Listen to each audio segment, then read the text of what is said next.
I'm here today with President and CEO of EMI and founder of Launch Your Infinite Power, a beacon assisting thousands from all walks of life.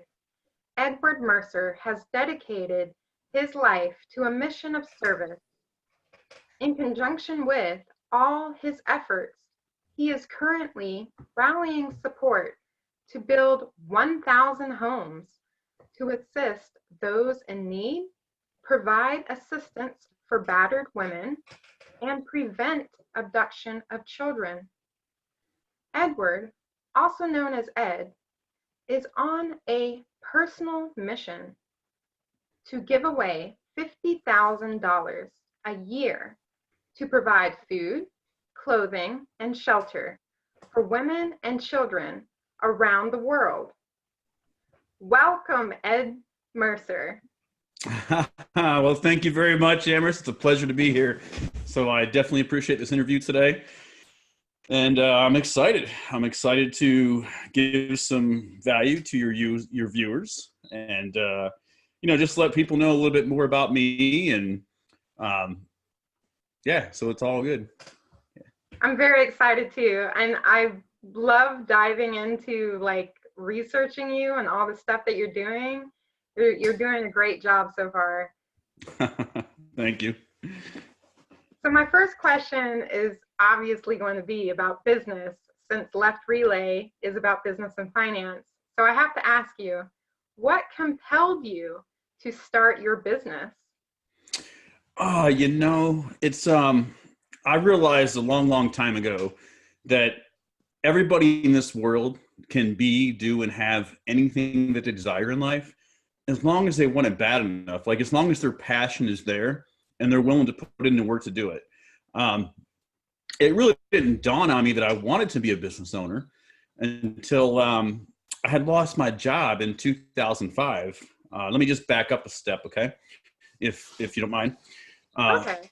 When I grew up, I grew up as a very poor child in a very poor family in a horrendous neighborhood.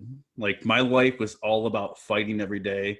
I was stabbed twice. I had to get into martial arts just to protect myself, to, give some assurance that I'd live from one day to the next. But when I was 6 years old, my grandfather had died. And I love that man. He was able to give me so much attention. My dad had to work a lot. He worked his entire life away. And so my grandfather was a huge influence in my life. And then when he died, it was like this vacancy that I had. And so, at that moment, it really impacted me a lot, quite a bit. So I was really focused on, how do I change my life? Because where I'm living, the environment that I'm in, I don't want to live like this. I don't want to be like my father and, only be able to provide this much for my future wife and future kids, whoever they may be.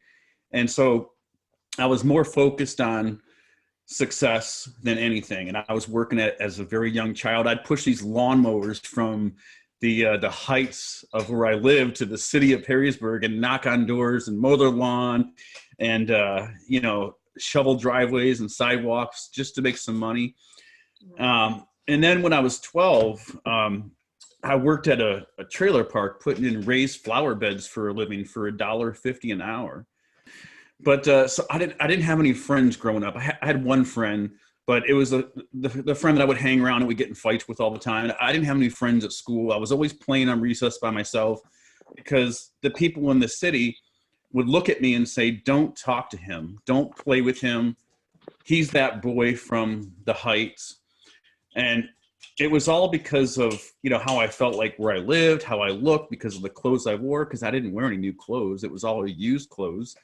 And so I took this job, putting in raised flower beds for $1.50 an hour because I just wanted to buy some new clothes. I wanted to get some pants, new shoes, new shirt. I wanted to look different. And, people would ask me, "Ed, why are you changing everything about yourself?" And my answer was because I don't really know my name. I don't really know who I am, but I'm finding myself, and I'm finding myself in this big ocean of people out there. And I know my name now, so a lot of people do. But back then it was just Back then it was like I was trying to find myself and I wanted to fit in, I wanted to have friends. And no matter what I tried, it really didn't work. It all had to do with because of where I grew up in, the places I lived, and I was stereotyped because of that. So people judged me all the time through my entire life because of that. And so I'm a young boy, 13 years old. And, I'm like, oh my God, like I want to have something so much better for my future family, whoever they may be. And so I started working. I was working every night after school. I didn't care about school. I was average student at best because I cared more about working every night and making money and having some success. And so my dad, that same year when I was 13, he had lost his job and he didn't make much money. I think he made like $12 an hour, which that wasn't even okay for back then. But he had a real struggle trying to provide for a family of 6. He actually came to me one day and said, Eddie, can I borrow some money? Because I need to buy some food for us. And it was like, oh my God, I'm this young kid. My father's wanting to borrow money from me. And so his life was just a wreck. Like he worked 3 jobs just to keep everything afloat. And when he was 18, or when I was 18, it was January of my senior year in high school, and he died because he went through so much enormous stress because of financial reasons, because of relationship issues with my mom. He was a very jealous man. I saw things in my household that I should have never seen in my household as a child. But I was a young kid. I really couldn't do anything about it. But he passed away, and I was like, where do I go from here? Like I had nobody to guide me. I had no guidance system. So I decided for myself that I would go in the Marine Corps because I wanted to go to school. I wanted to go to college. I figured that was the path through life. I needed to get education. So I went in the Marine Corps, and I was home from boot camp for just a few months. Then I got activated to go to Desert Storm. So here I am, fresh out of high school, going to war. And the interesting thing happened is when I came back from that war, this guy that lived in the city of Perrysburg, because I worked at McDonald's, right? Like just about probably every kid has done. But he was this really cool guy. He used to come in, get his cup of coffee, his sausage biscuit every day, and he would say hi and talk to me. And so when I came back, he's like, hey, you're back. And I'm like, yeah. And I told him some stories. And he's like, well, listen, I know who you are. I know where you're from. And I'm going to give you an opportunity. I said, okay. And he says, why don't you give nuclear power a try? And I remember looking at him and I said, Bill, are you kidding me? Like, I don't know a neutron from a crouton. I didn't pay attention in school. And he says, look, Ed, I don't care what you did in school. I don't care where you're from, but you owe this to yourself. You owe this to yourself to create a better life. And that's what I wanted for all those years. So I accepted. And it was terrifying. Like I got, I had to go through this training at this nuclear power plant. And there were people that had, 20, 30 years experience on me. And so we're in this, it was crazy. So we're in this training class. And of course, everybody, like every 10 minutes, 10 minutes on the hour, they're all going out for their break. They're hanging out in the hallways. They're talking because they haven't seen everybody in a long time. They're all going out for smoke breaks. But not me. I was sitting in the room at the desk with my head in the book. I'm like, I'm going to pass this test. And so I passed it with a 98. And I'm like, wow, maybe I can do this. And so I got the job. I learned my job very well. But more importantly, I learned what everybody around me was doing and how that fit into what I was doing. And I moved to Maine because the nuclear industry took me there.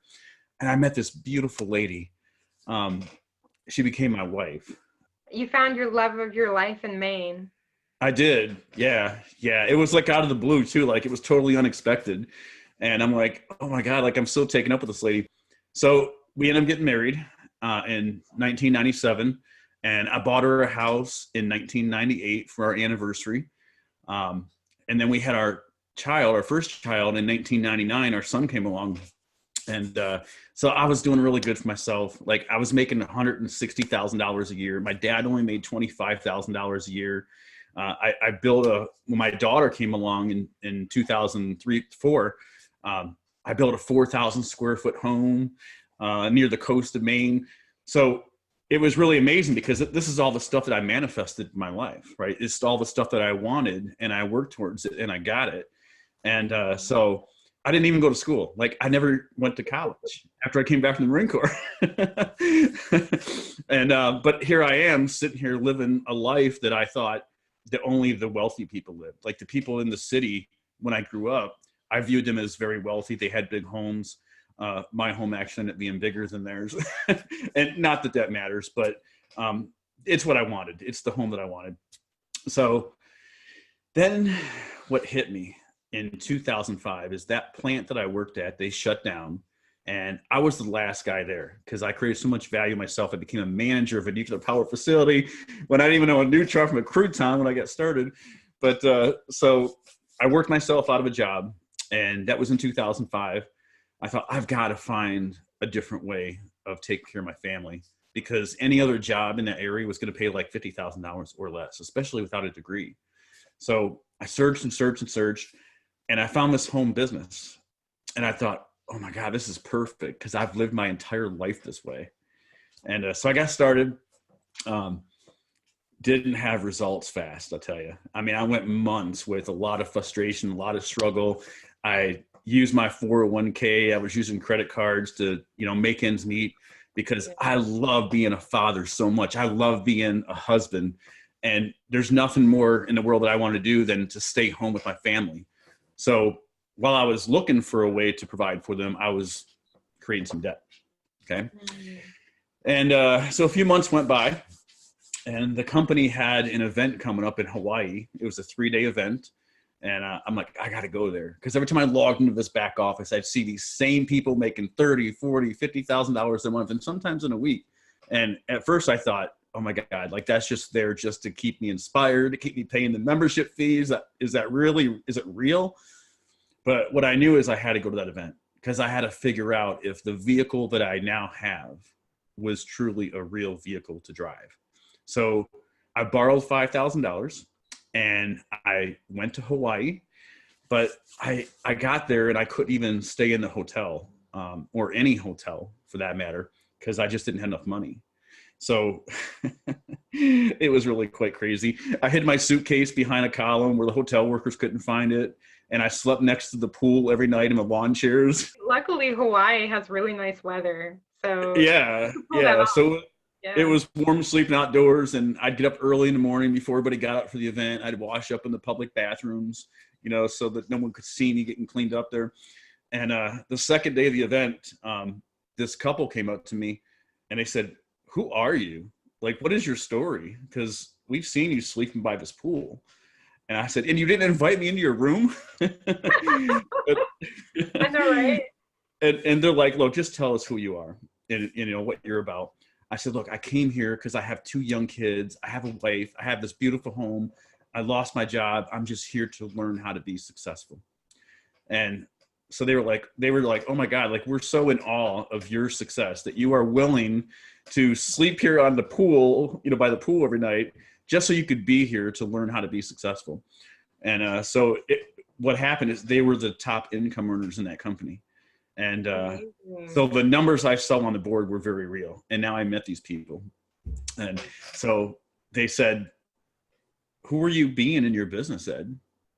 And I said, "Well, what do you mean, who am I being? Like, I'm showing up every day. I'm doing the work." And they're like, "No, that's not what I mean. Like, what is it that you offer that people would want to get started with you? Is it all about money for you?" And I said, "Yes, it is, because that's what I need." They're like, they're like, "Well, how's that working for you?" I'm like, "It's not."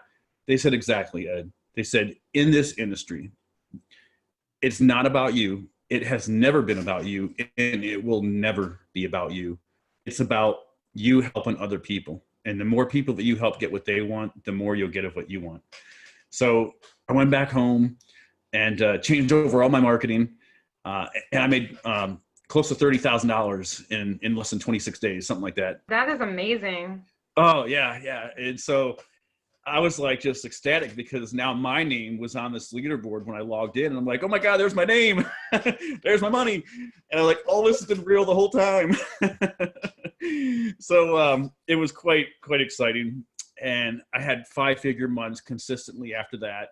the company was calling me up, asking me to speak on their company training calls. And then at one point I got invited to come speak at the event.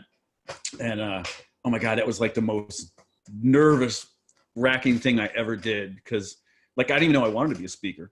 I didn't even know I wanted to be a speaker. So I'm at this event and I'm like hiding in this other conference room because I was so nervous about taking the stage. And they kept calling my name like, Ed Mercer, would you please take the stage? And I'm like, no, I don't want to, because I had so many butterflies. I was so nervous.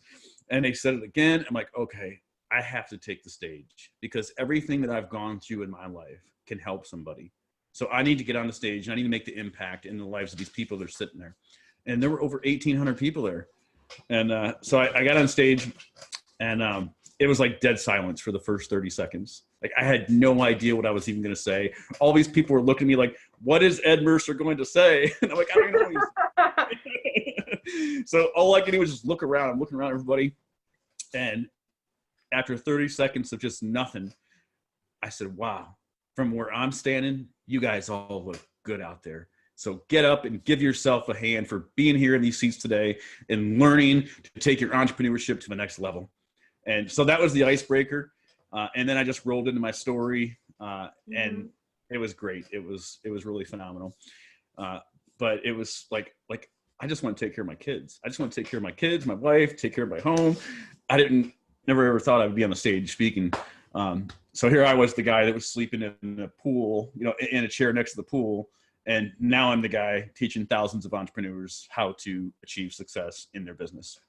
So it was a really great run. For about 2.5 years, I made quite a bit of money.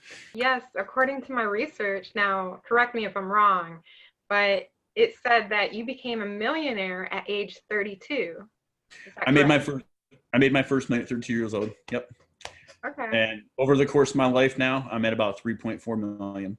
My father, like I said, he made $25,000 a year. So I ended up getting into some financial struggle because I made a lot of money, but I spent a lot of money. So I wasn't smart with it. So the business went away. And my ex-wife and we got into a lot of financial stress, a lot of arguments. And I found myself having to go back on the road in the nuclear power industry to work at these plants for like 9 months out of the year, actually more than that. And I became a very, very depressed individual. I would sit in these hotel rooms at night, just bawling my eyes out like, oh my God, why did my life turn out like this? Like I had it all and now I have nothing and I can't be with my kids.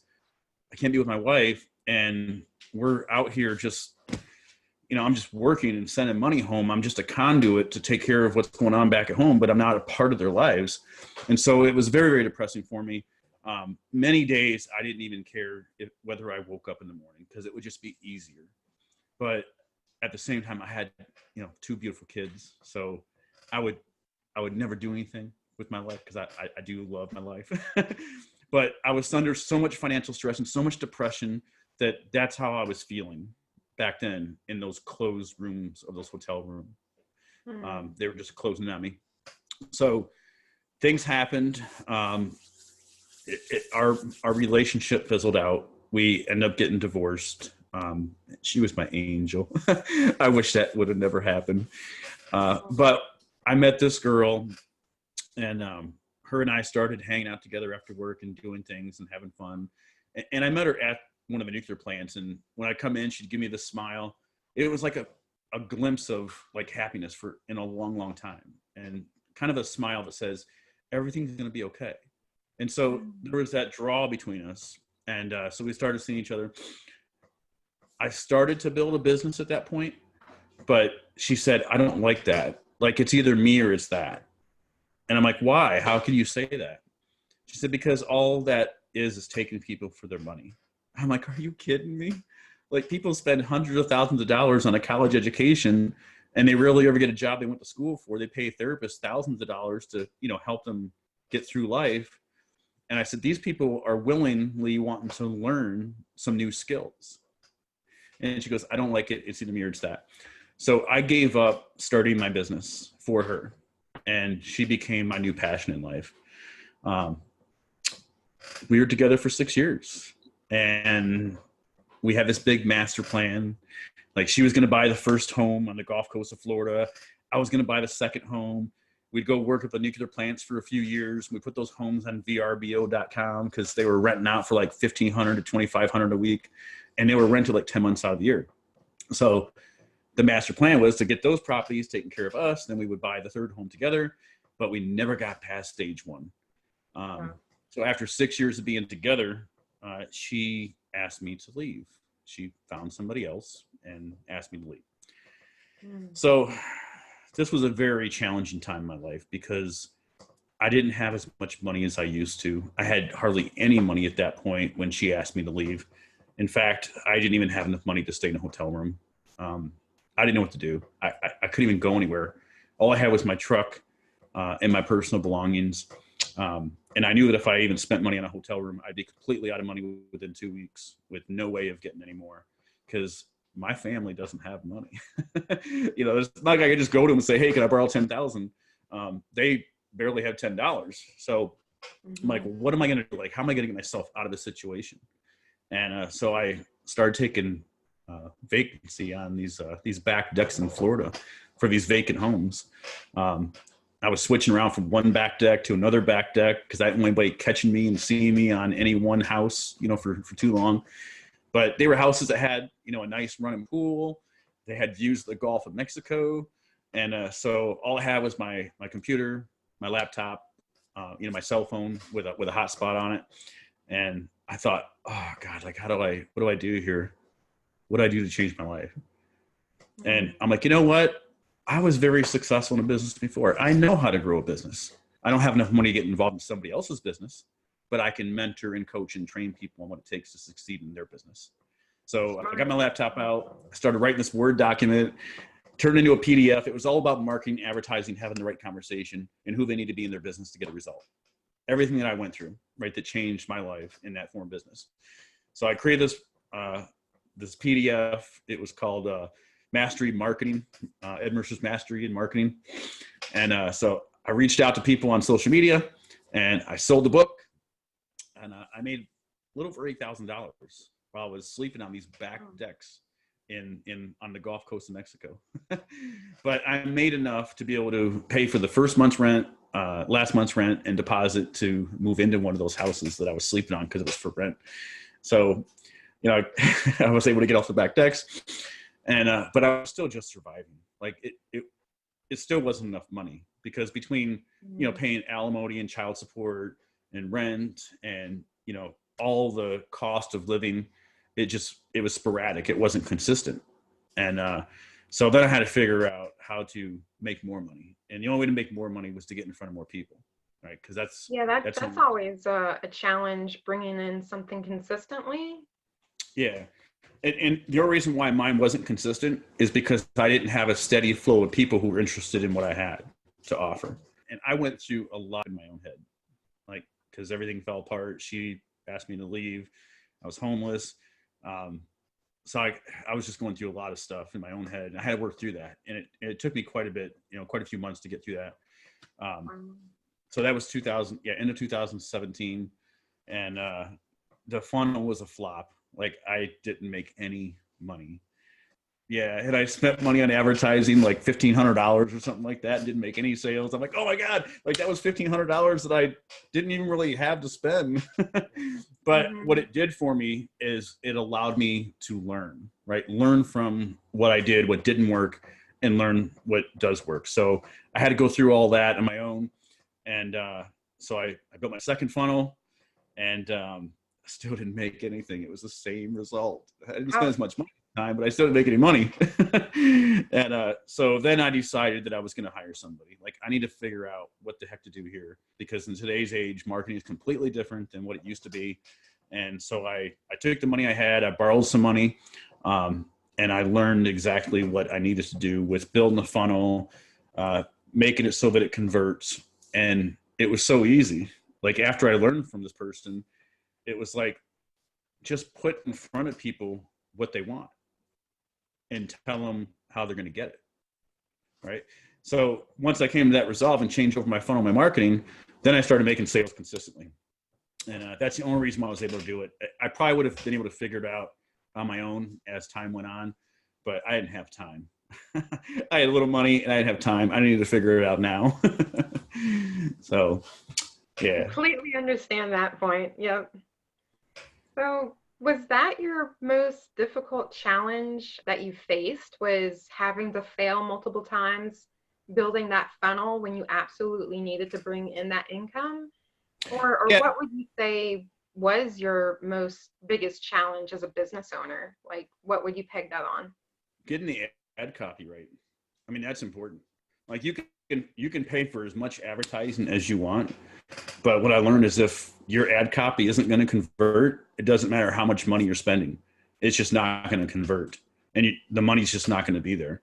So you end up spending a lot more money than what you ever make because you don't have good ad copy. And the ad copy is really just about, you're pretty much just telling your customers, your clients, about what your product can do for them and what their life is going to look like on the other side of that. Like, here's where they are now, but there's just stuff that they didn't know, and that's why they're there where they are. And after they go through it, here's the product that can change it for you, and this is how your life can look after you use the product. So ad copy is very important. You got to be a good ad copywriter. And that's definitely a need to have skill. Yes. Yeah. And advertising and marketing. Those are completely different. Like some people don't understand that distinction, but advertising and marketing is completely different. The marketing is the words on the paper that creates the emotion that wants people to do business with you. The advertising is just a way to bring them people to you. So completely different. You see advertising as more as the technical side of getting the message out there, whereas marketing is the message itself. Yeah, it is. It's like you're using two sides of your brain, because the marketing comes from the emotional side of your brain, because people don't buy based on their logical side of the brain. They buy from their emotional side of what they really, really want. So you just give it to them, put in front of them what they really, really want, show them how to get it. And then the advertising portion is a little bit techie, right? That's the technical part. Like, that's going into Facebook ads and figuring out how to use them, how to attract the people to you, so that your ad only shows up in front of the people that you want it to show up in front of and to benefit from. So some people aren't good at both. Some people are good at one, but a lot of people aren't good at both. So the best thing I can tell people is that if they're a really good ad copywriter, if they're really great at marketing, because they know how to create that, but they're not really good at advertising, then just hire somebody who's really good at advertising. Because there's people out there that can just flood a funnel with customers and clients to the product, service, or offer. And then you're outsourcing at that point. You don't have to worry about that techie side of it. You can just focus on writing the ad copy, creating the products, and making the sales. So did you do that because your business was possibly structured as a sole proprietorship, otherwise as a solopreneur? Yeah, it was. It's kind of a funny story. I didn't even have it registered as a business when I was making sales, because it was all this trial and error stuff. Like, I'll just worry about that later. Like, when I start making sales, then I'll worry about getting it registered. And so it took quite a bit to make some pretty good money. But I still didn't have it registered at that point. Oops. And so then I got into some tax trouble. And I don't know if you know what it's like to have the IRS say, hey, you owe us, almost a few $100,000, and you're like, oh my God, that's going to take everything I got. But yeah, I had to hire an accountant to help me out of all that mess. Wow.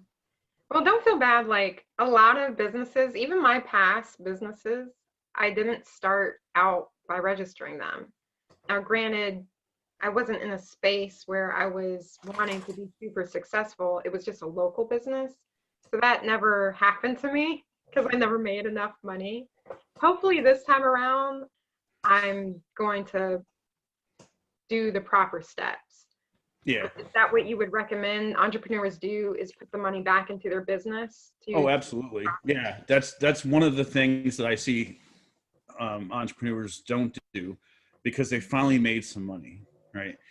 And it's like, oh, I got this money now. I can go buy this. I can go buy that. I can pay whatever the bills are with it. But then they're starting all over again, right? So when you make some money, okay, yeah, pay yourself first, but don't pay all of it to yourself. Put some of it aside so that you can put that back into your marketing. Because I use paid marketing.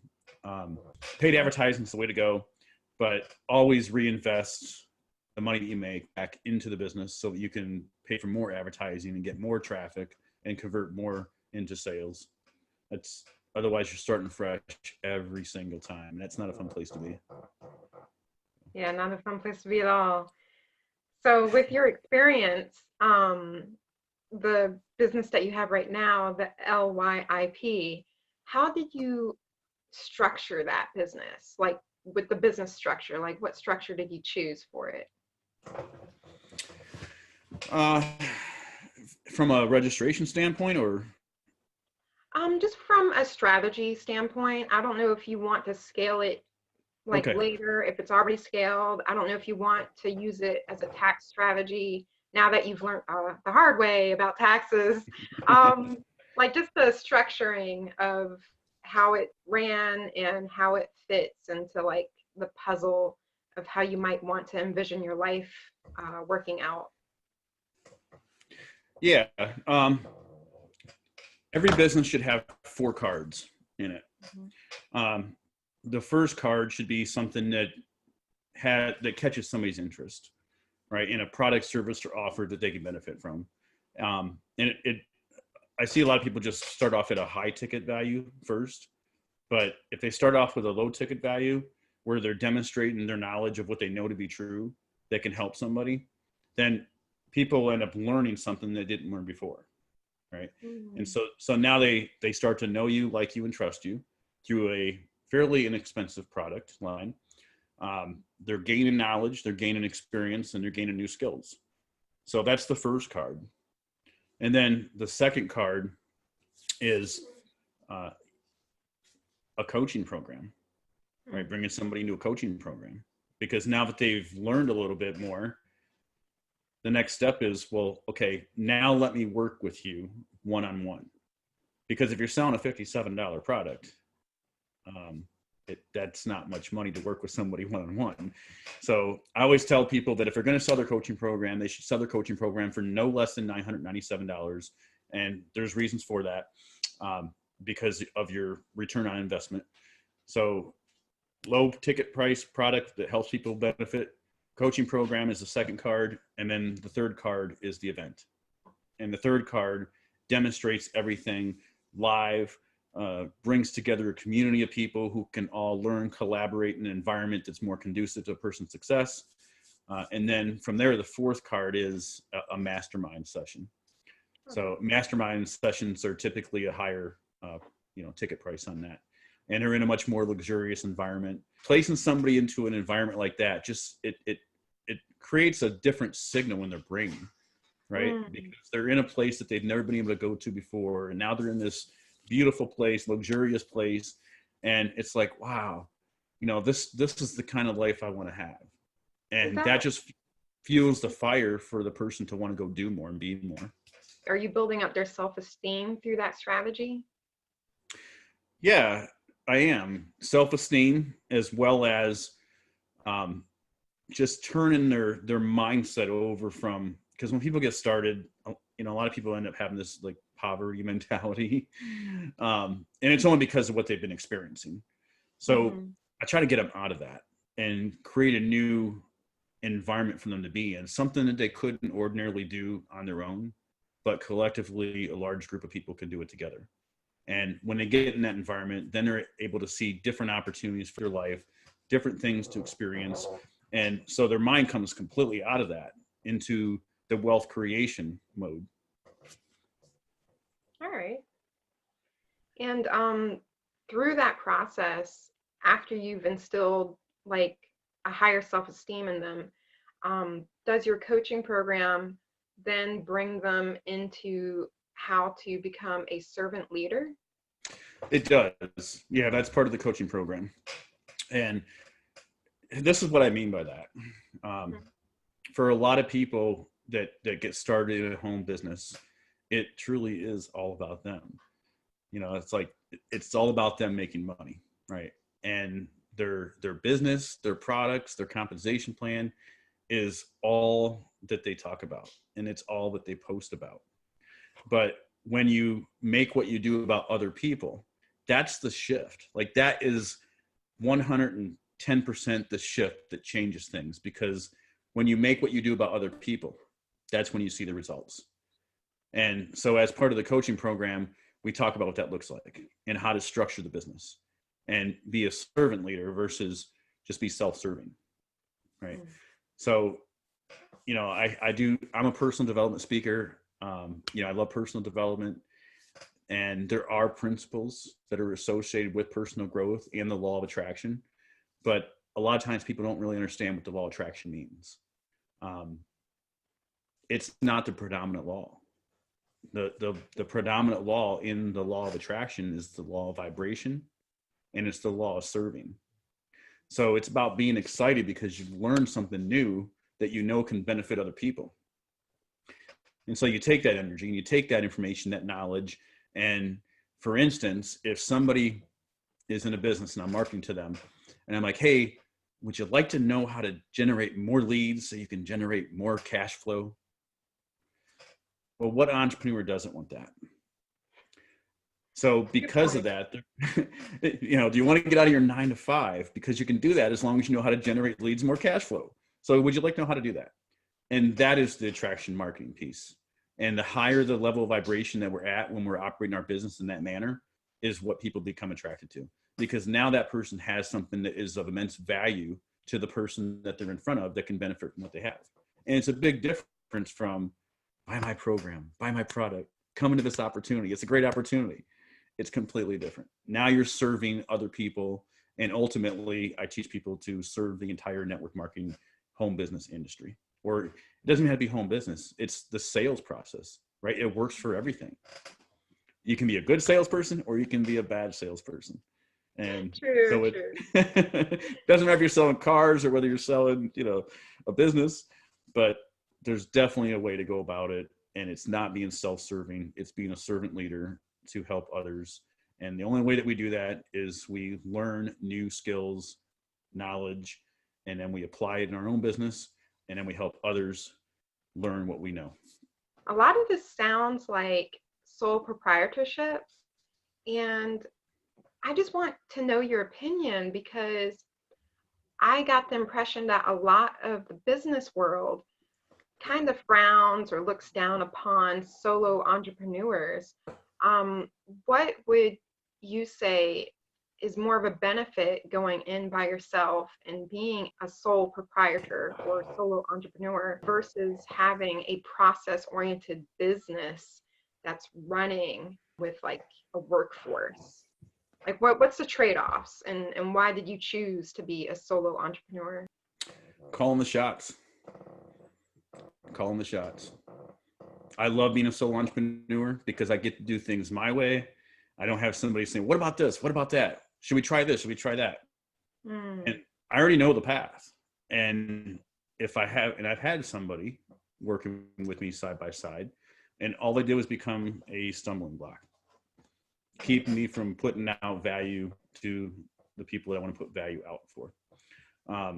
So I had that person working with me for quite a while. And I had MCon out in Marina Del Rey last year in California. So this person was helping me out, and they did some groundwork. Like they had the feet on the ground because I wasn't in California at the time. So they had boots on the ground. They're doing a couple things for me. The person spoke at my event for like 10 minutes, coordinated a couple things.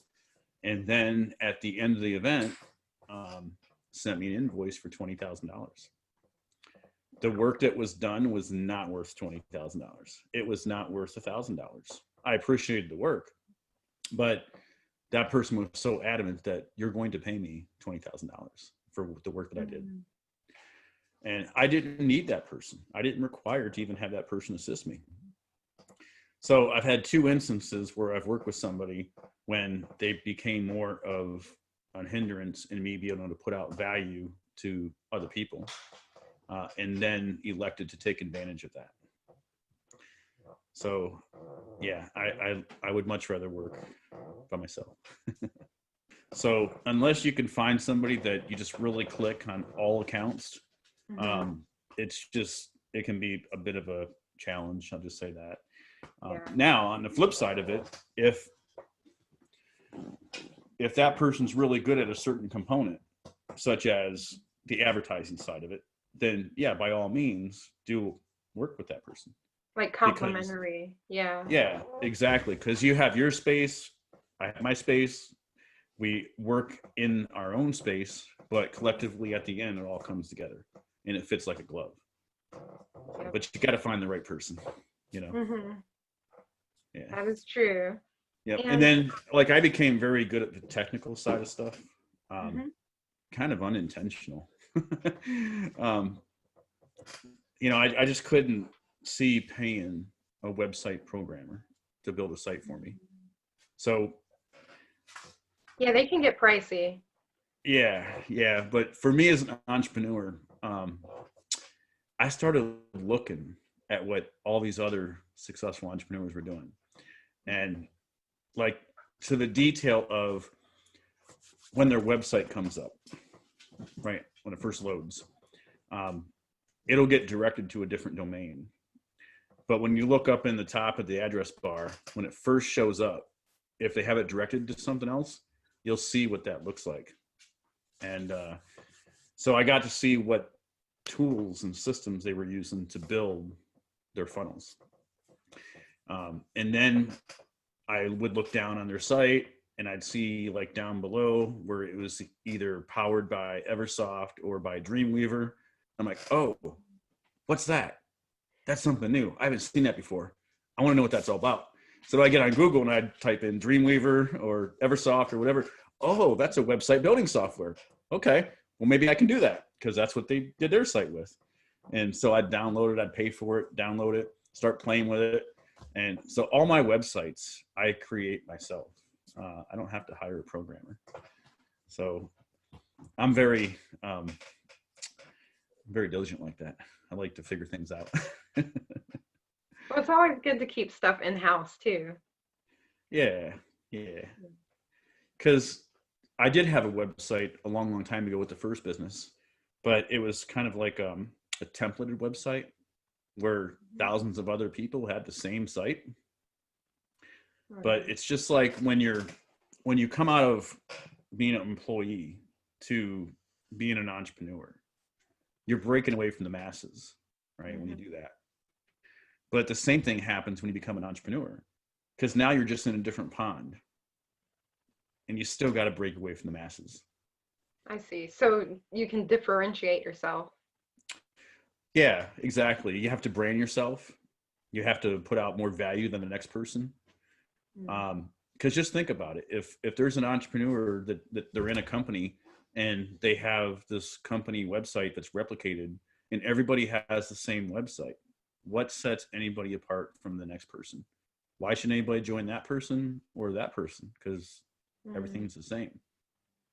You know, it's about creating more value than the next person and demonstrating that. So for me, people come into entrepreneurship because they have a vision, you know, a vision for their life. But to accomplish that vision, they must also have a vision for somebody else's life. We are here to serve other people. We're here to help other people out. And the best thing that I can tell you in that regards is whatever you offer to people, offer it to them because it's what they want. When you offer something to a person that's looking for what you have, it makes business building a lot easier. But easier and smoother. Yeah. The best way to do that is to educate them through the process. So that's the marketing strategy. Not really a strategy, but just the right way to do business is to give people absolute value, teach them some things they didn't already know, and then, you know, help them move forward even further. So the people that are coming to our business as potential clients and customers, we are not the heroes. They are the heroes. And we should make them feel like they are the hero because they've made the decision to come into entrepreneurship. And we owe it to them to teach them as much as we possibly can so that they can be part of the success crew. Right? Create a movement with your opportunity, guys. Here's a big value, a big nugget right here.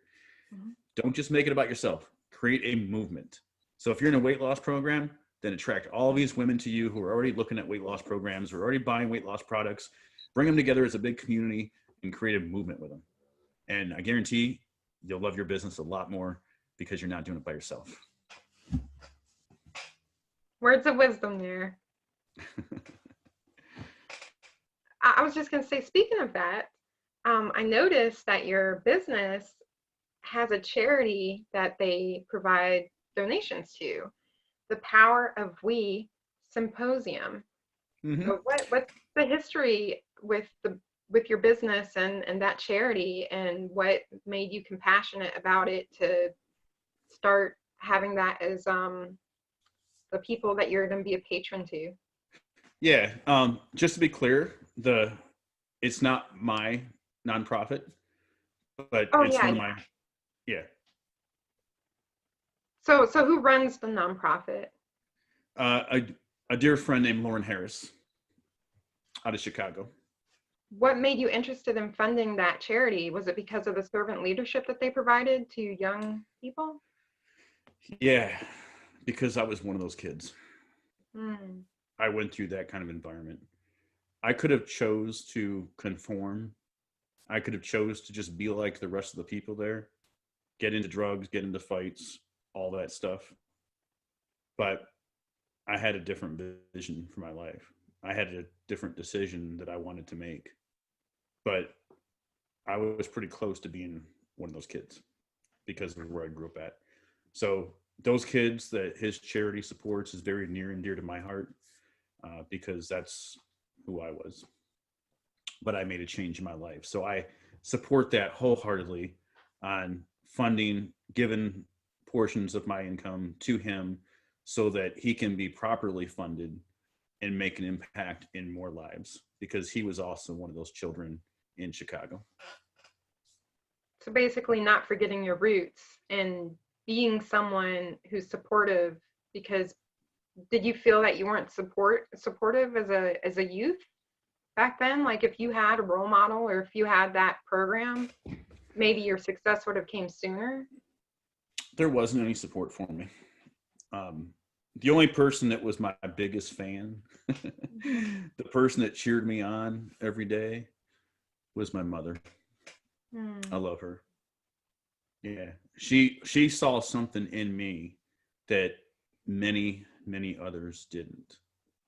I mean, for the most part, the people that were around me were either very bad people and wanted me to just conform to their ways, or there were people that said, he's that kid from the Heights. Don't hang around him. Don't even talk to him. But my mom inspired me. She's the one that pushed me, kept me going, talked me up to everybody. And, but she was my full supporter. And that's good that you actually at least had one true fan to start you out with. Yeah. I don't know if you know this, but she never had a birthday party except for when we were kids. And it wasn't a big party. It was just, cake and a couple gifts here and there. But when she was 70 years old, let me back up a step. When I was a kid, I had to portray that I was for lack of a better term, badass, right? Because of where I grew up in. Okay. And to some extent I probably was, but I carried myself in a manner that was like, don't mess with me. And along with that came a certain way that I held my lip. But everybody misconstrued me holding my lip because I wanted to look like Elvis. And it wasn't about me looking like Elvis. But everybody's like, you got the Elvis lip.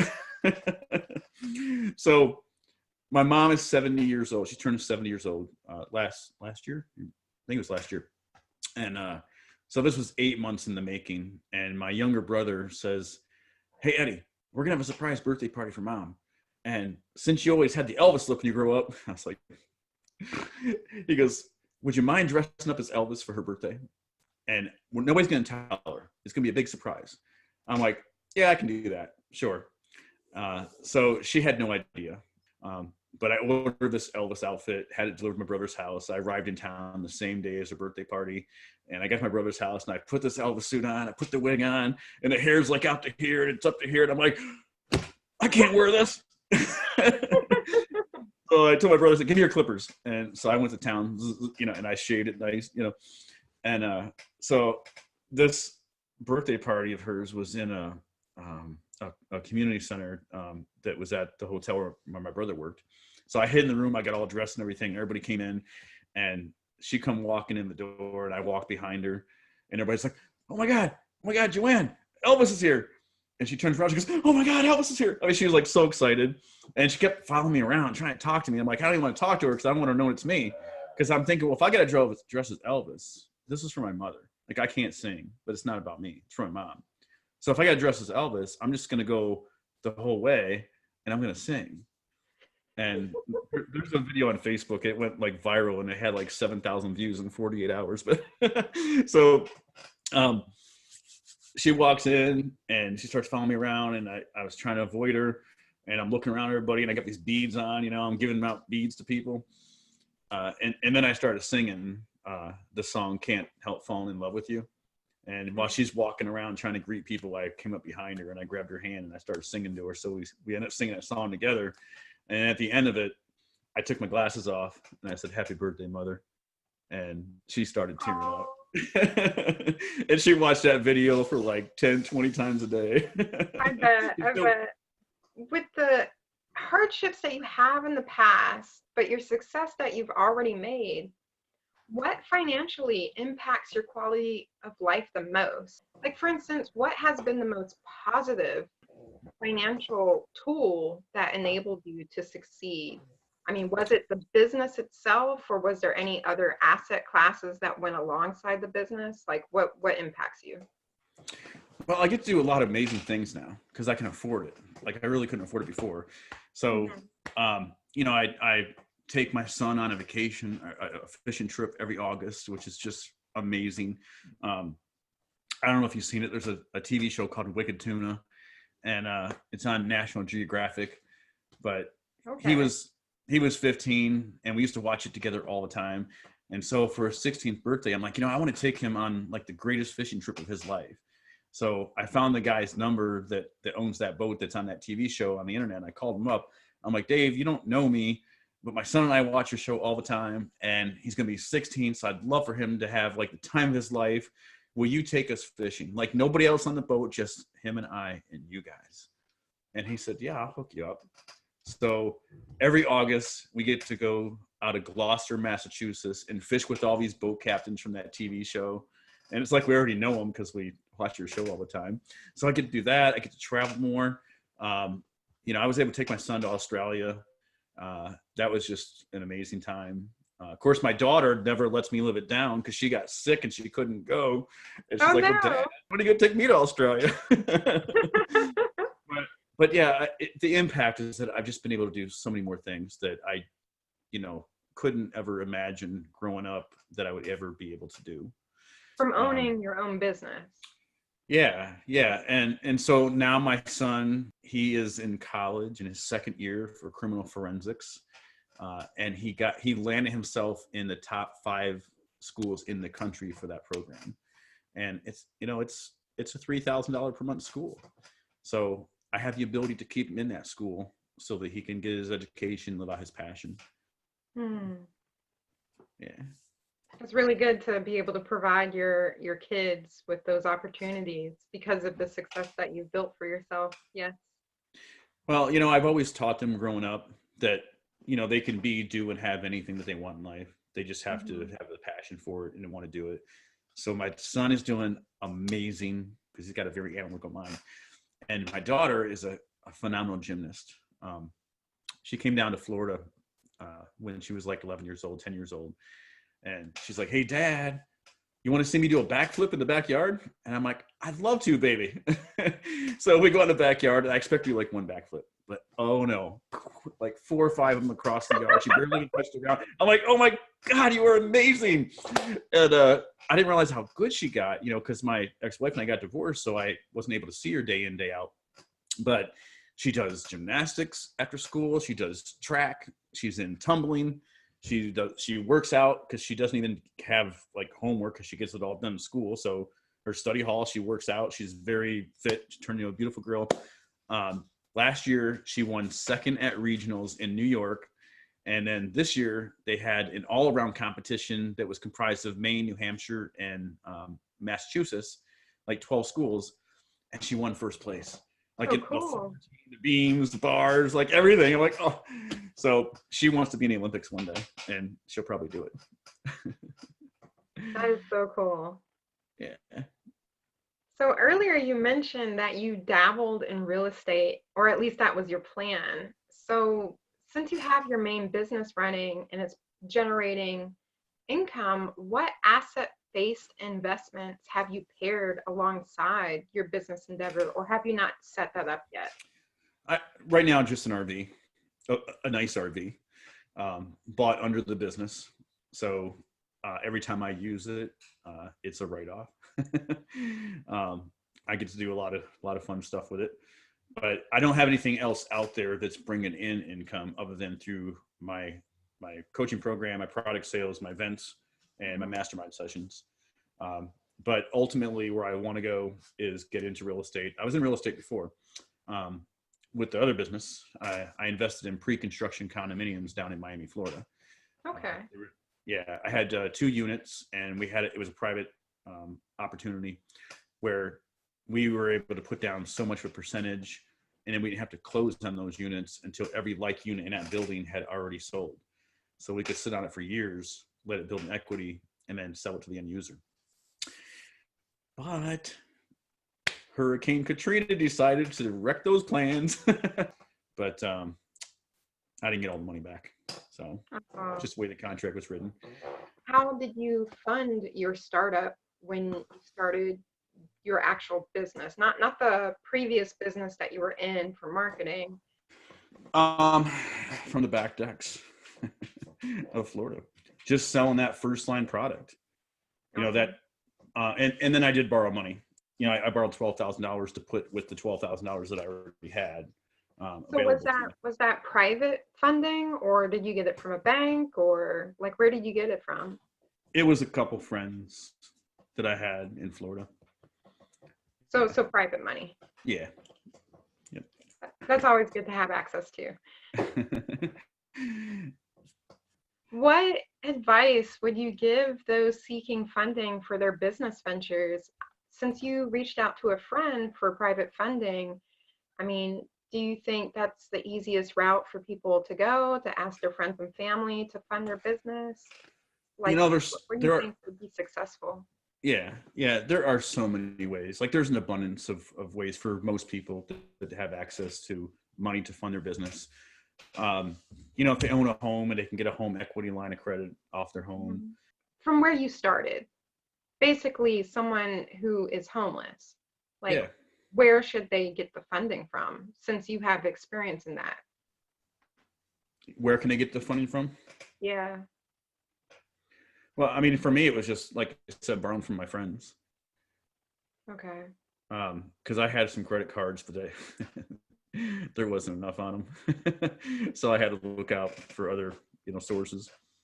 So do you think crowdfunding online could be an avenue as well, not just in person? If someone has a social network big enough, even though they might be facing hard financial times.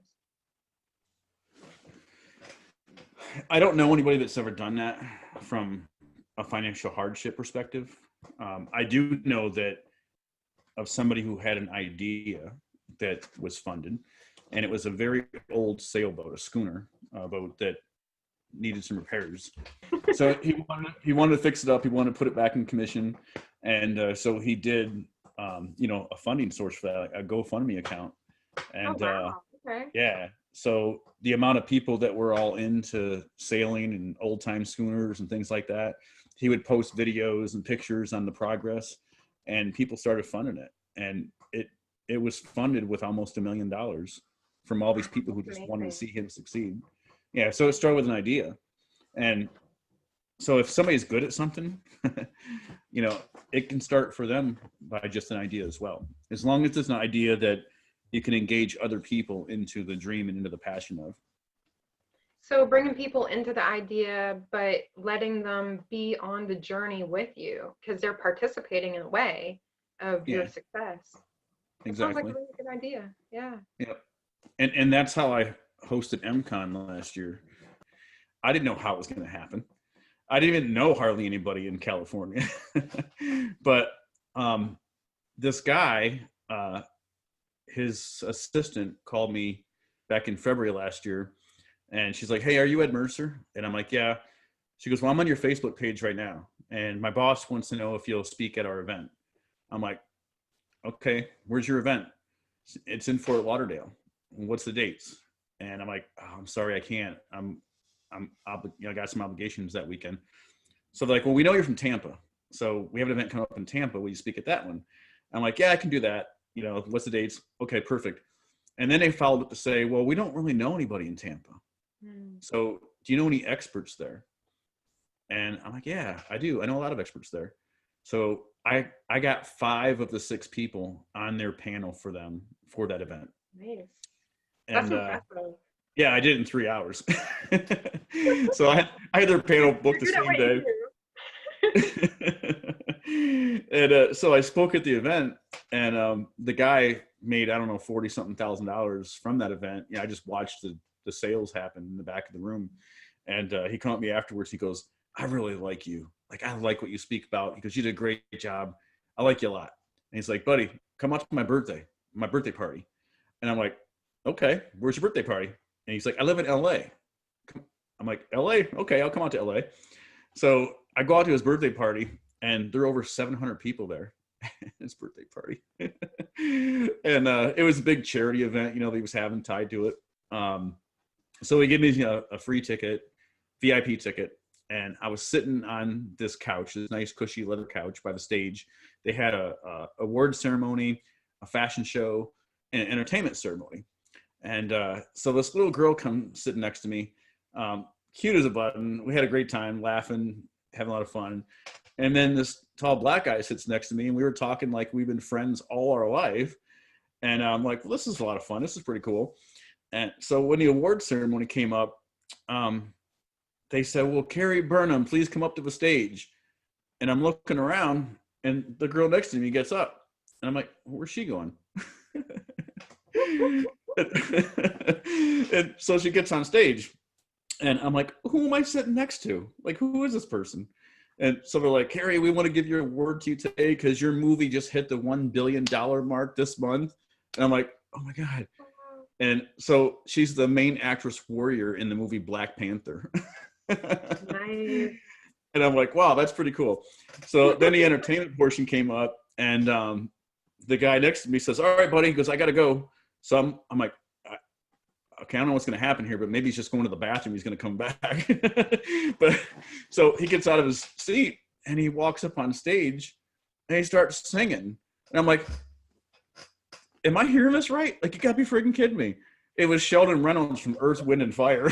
And I had no idea. Like, we were talking like we were best friends. So Sheldon and I are really good. So Sheldon and I are really good friends now. I call him all the time.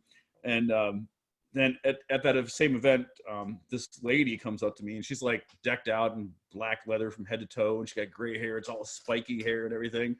And she goes, "Hey, you're Ed Mercer." She goes, "I've got to meet you." She goes, "I've heard so much good about you. I got to meet you." I'm like, "Oh." I said, "Well, nice to meet you." I said, "What's your name?" She goes, "My name's Bobby Chance." I'm like, "Well, nice to meet you, Bobby." I said, "What do you do for a living?" And she goes, "Well, I'm a actors and actress coach to the stars in Hollywood." And I'm like, "Really?"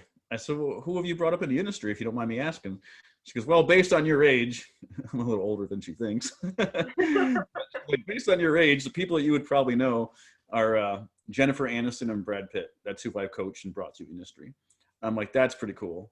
So that became my circle of influence in LA. And then when I was, thinking about hosting MCon in LA, I'm like, I know it's quick and I know I want to have this event like 6 weeks from now, but I'm just going to go for it. And I got people engaged into my vision. And next thing I know, everybody was sharing my event and they're all saying, buy your tickets, guys, buy your tickets. In 6 weeks, I maxed out that yacht. And so that was good salesmanship right there. Yep. Yeah. I mean, it takes people, 6 months to a year to fill their event space. And so I kept having all these speakers reach out to me like, Ed, how the heck did you do that? Like in 6 weeks time, you filled a friggin' yacht and it takes us like a year to fill our events. But it's all about enrolling people in your vision, getting them excited and, for them to want to do what you want them to do because they themselves want to do it. And that is in fact what I call the best form of leadership, is to, have somebody do what you want them to do because they want to do it themselves. And I love watching people win. I watch American Idol all the time because I like to watch the stories. I like to watch the emotion. I like to watch the tears when people win. Hell, I even tear up when they win because I just like to watch it so much. I like to see the happiness, from their efforts, because people go through life with a strong passion and they put a lot of blood, sweat, tears into it. Yeah. And when they accomplish it, I know what that feeling is. I know what the feeling is to go from nothing to creating something from my own mind and from my own ability. And so I can recognize somebody that's a warrior. I can recognize the person that's gone through the trenches and made it. And I can also recognize the person that didn't, but still made it. Wow. That intuition and insight is like, I think the most valuable thing that you bring to people. Yeah, it's I got a lot of respect for the people that go through the trenches, but I also like to make sure they get the value so that they can just get on with their business and get on with life and not have to go, months or years trying to figure it all out. You're a great coach from all the stuff that you've accomplished so far and everything that you contribute back to and building up people's self-worth to move forward. Yeah, that's very important because when people first get started, they have some issues with that. Don't understand their value, their self-worth, deservability comes into play. They just don't get the mentoring and the training. They come into an opportunity and they don't really get what they need to be successful. And it's not their fault. And it's not the person's fault that they were brought in under because that person probably didn't get the training either. So sometimes people go years before they figure this stuff out. And it's not easy stuff to find. Like on the internet, you can't just go search for it. Like, how did these people make millions of dollars? You can't just Google it. And then even if they did Google it, they would have to shift through so much fluff. It would be so time consuming because that's what I found. Like I can find stuff eventually, but the amount of time it took me isn't worth if I would just go straight to the source, even if that meant paying them. Yeah. Yep. And then, more times than not to get this information, people have to spend tens of thousands of dollars to work with somebody, to get all the nuts and bolts and the pieces of this master puzzle, to even be able to put it together. Yeah, and that's a barrier to entry for a lot of people. Yeah. It's all about what we want and what we do to go after it, right? That's the decision. That's the defining moment in our life.